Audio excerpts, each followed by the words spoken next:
баласының бұзықтығын егер тексеріп көретін болса, жастық уақытында өзінің жаман болғаны әке шешесінің өзінің мысал сол балаға дұрыс үлгі бола алмағанынан өзі сигарет шегеді де баласына шекпе деп айтады. Баласына сигаретке ақша береді, сигарет алып келді. Насвай алып келді. Бутылкасын тартып алады. Бір ойыншақтарын тартып алып, оны бутылкаға іздесіп қылады насвайға.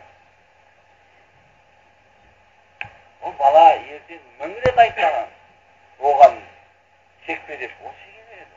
Сен шекпе қой дейді. Ішінде айтады, бетің айта алмаса.